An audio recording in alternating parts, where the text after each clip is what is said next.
आज की पहली और बड़ी खबर की बात करें तो सीएम हेमंत सोरेन ने कहा, झारखंड के विकास को रफ्तार देने के लिए रोड मैप तैयार। मुख्यमंत्री हेमंत सोरेन ने कहा है कि झारखंड के विकास को रफ्तार देने के लिए रोड मैप तैयार कर लिया गया है। सरकार राज्य के विकास को गति देने के लिए प्रतिबद्ध है। उन्होंने कहा है कि राज्य में उनकी सरकार बनते ही पूरे देश में कोरोना संक्रमण फैल गया, इससे विकास की रफ्तार पर असर पड़ा। मुख्यमंत्री मंगलवार को अपने आवास पर उपस्थित जनता के समूह को संबोधित कर रहे थे। उन्होंने कहा कि पिछले दिनों चलाए गए सरकार आपके द्वार कार्यक्रम के जरिए राज्य सरकार की पहुंच पंचायत गांव-गांव में हुई है। इससे कई जिलों में भारी बदलाव आया है। लोगों की समस्याएं काफी हद तक दूर हुई है। सरकार आपके द्वार कार्यक्रम के तहत जो भी समस्याएं निकलकर सामने आ रही थी, उन पर विशेष ध्यान दिया गया। इससे लोगों की समस्या दूर हुई। मुख्यमंत्री ने कहा कि हमारे राज्य में अधिकतर हिस्सा गाँव से जुड़ा हुआ है, इसलिए ज्यादातर योजनाएं गाँव और ग्रामीणों के समग्र विकास को ध्यान में रखते हुए बनाई गई है।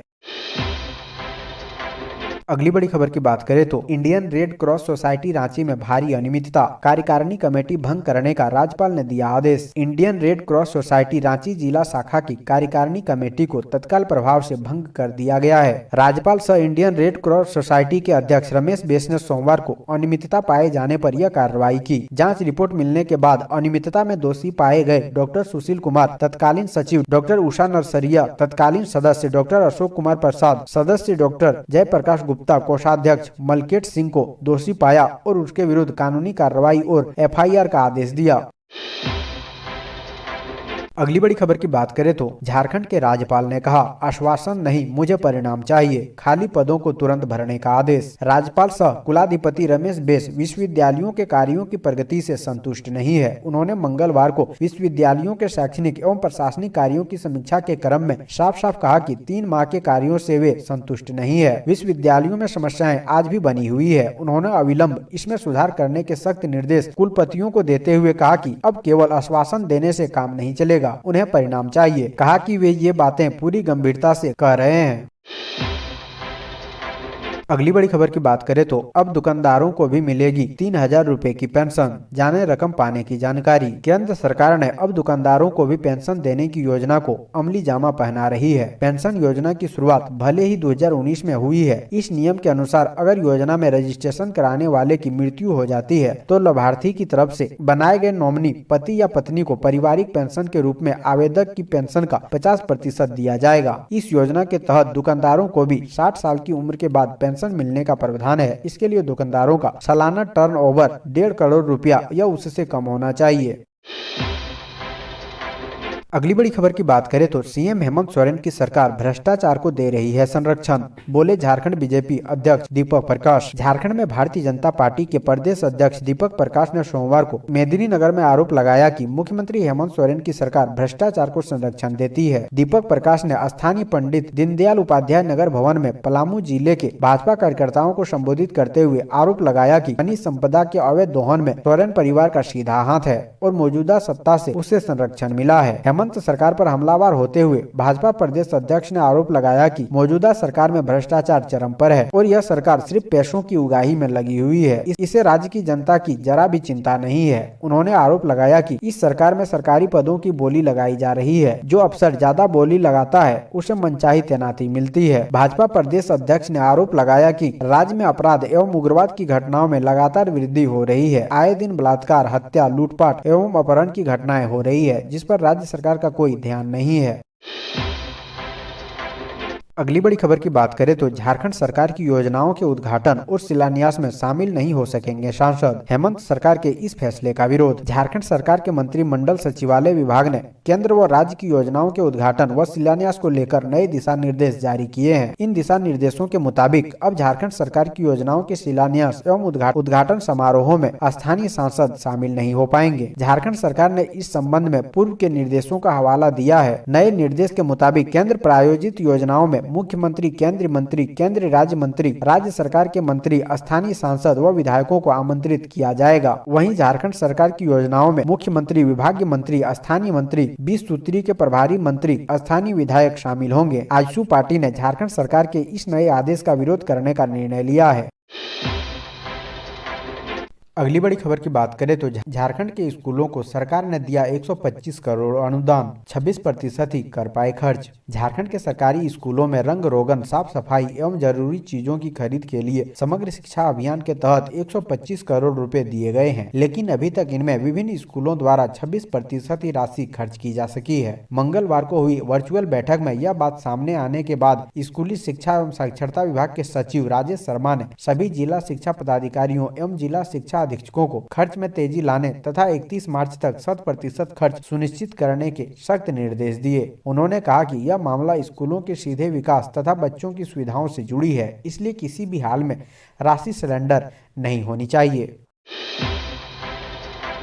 अगली बड़ी खबर की बात करें तो नई शराब नीति को मंत्री की हरी झंडी। अब झारखंड सरकार खुद थोक व खुदरा शराब बेचेगी। झारखंड में शराब की खरीद बिक्री में छत्तीसगढ़ मॉडल लागू होगा। शराब की खरीद बिक्री व राजस्व वृद्धि के लिए राज्य सरकार ने Chhattisgarh state marketing corporation limited को कंसल्टेंट नियुक्त किया था, जिसने नई शराब नीति पर उत्पाद एवं मद्य निषेध विभाग को अपनी रिपोर्ट दी थी। रिपोर्ट की समीक्षा के बाद उत्पाद एवं मद्य निषेध विभाग के मंत्री जगन्नाथ महतो ने नई शराब नीति पर अपनी सहमति दे दी है। अब इससे संबंधित फाइल आगामी 24 फरवरी को प्रस्तावित कैबिनेट की बैठक में जाएगी। कैबिनेट की सहमति के बाद आगामी वित्त वर्ष में शराब की थोक व खुदरा बिक्री को राज्य सरकार अपने हाथों में ले सकती है। अगली बड़ी खबर की बात करें तो मुख्यमंत्री हेमंत सोरेन पर मंत्री बन्ना गुप्ता ने बोला हमला। कहा सीएम ही चाहते हैं कांग्रेस की बर्बादी, मां भारती के लिए दे सकता हूं इस्तीफा। झारखंड के गिरिडीह में कांग्रेस का 3 दिवसीय चिंतन शिविर का आयोजन हुआ। मधुबन में आयोजित इस चिंतन शिविर के अंतिम दिन स्वास्थ्य मंत्री बन्ना गुप्ता ने मुख्यमंत्री हेमंत सोरेन पर हमला बोला। बन्ना गुप्ता ने कहा कि कांग्रेस की बर्बादी खुद सीएम हेमंत सोरेन ही चाहते हैं। उन्होंने कहा कि मां भारती के लिए वे इस्तीफा तक दे सकते हैं। झारखंड के स्वास्थ्य मंत्री बन्ना गुप्ता ने कहा कि पार्टी ने चिंतन शिविर बहुत व्यापक तरीके से चलाया है। इसमें बौद्धिक रूप से भी ऊर्जा प्रदान करने का काम किया गया है। संगठित रूप से कैसे ज़्यादा से ज़्यादा मेंबर बन सकते हैं, सरकार पार्टी के समन्वय व गठबंधन पर भी बातचीत हुई है।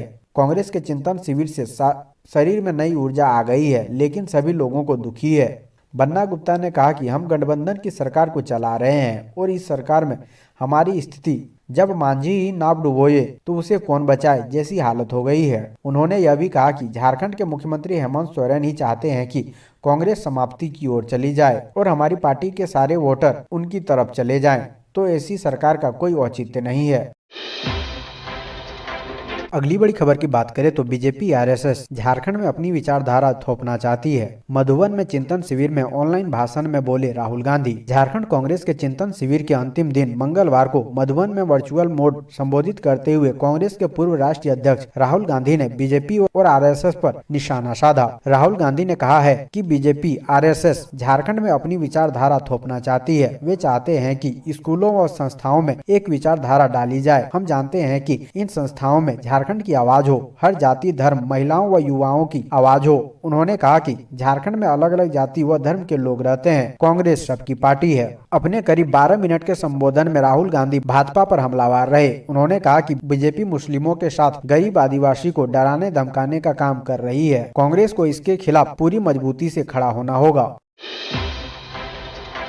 अगली बड़ी खबर की बात करें तो क्या 1 अप्रैल से राज्य के सभी बार हो जाएंगे बंद। नई शराब नीति का हो रहा विरोध। झारखंड सरकार की नई शराब नीति से राज्य के शराब कारोबारी और बार एवं रेस्टोरेंट संचालक बेहद परेशान है। इस नीति के विरोध में झारखंड बार एवं रेस्टोरेंट एसोसिएशन की ओर से सोमवार को रांची के प्रेस क्लब में एक प्रेस कॉन्फ्रेंस का आयोजन किया गया। संघ के अध्यक्ष रंजन कुमार ने इस संबंध में कहा कि सरकार को सिर्फ राजस्व पर फोकस नहीं करना चाहिए, बल्कि इससे लोगों को मिल रहे रोजगार पर भी ध्यान देना चाहिए। रंजन कुमार ने बताया कि एक बार रेस्टोरेंट खुलता या चलता है तो सैकड़ों लोगों को रोजगार मिलता है। बार एवं रेस्टोरेंट एसोसिएशन की ओर से बताया गया कि आगामी वित्त वर्ष काफी दुखदायी होने वाला है। राज्य सरकार नई उत्पाद नीति लागू करने वाली है, जिससे छत्तीसगढ़, तमिलनाडु और केरल जैसे राज्यों की उत्पाद नीति का अध्ययन किया गया है।